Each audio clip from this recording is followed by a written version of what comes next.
छोटे रहे नैहर में छेदानिया राजा जी निक नहीं कैनी जी। छोटे रहे नैहर में छेदानिया राजा जी निक नहीं कैनी जी।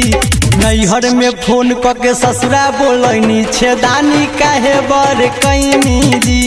नैहर में फोन करके ससुरा बोलैनी छेदानी काहे बर कैनी जी। छोटे रहे नैहर में छेदानिया राजा जी निक नहीं कैनी जी। छोटे रहे नैहर में छेदानिया राजा जी निक नहीं कैनी जी। नैहर में फोन करके ससुरा बोलैनी छेदानी काहे बर कैनी जी। नैहर में फोन करके ससुरा बोलैनी छेदानी काहे बर कैनी जी। ए जी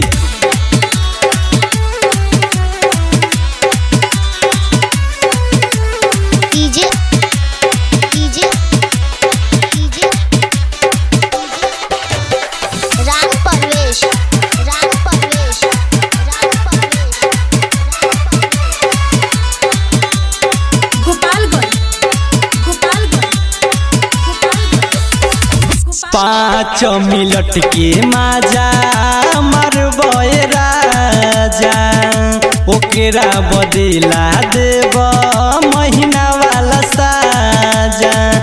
महीना वाला साजा जी 5 मिनट के माजा मरले राजा ओकरा बदला देव महीना वाला साजा।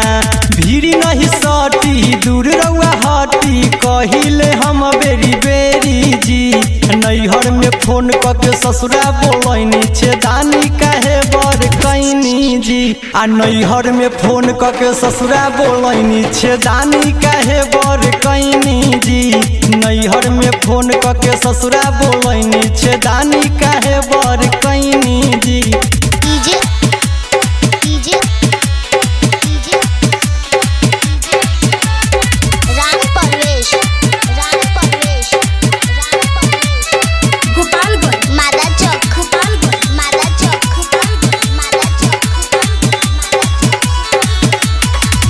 ओढ़ना बिछौना धरी सुत बहरी जाई जी। कुछ दिन मना के अपना मनाई जी। अपना मनाई जी। ओढ़ना बिछौना धरी सुत बहरी जाई जी। कुछ दिन मना के अपना मनाई जी। राजकुमार रवि देवरबा अभिले बारे जागल जी। राजकुमार मिथुन देवरबा अभिले बारे जागल जी। आ नैहर में फोन करके ससुरा बोलैनी छेदानी काहे बर कैनी जी। आ नैहर में फोन करके ससुरा बोलैनी छेदानी काहे बर कैनी जी। बिल्कुल कसैये बनिका।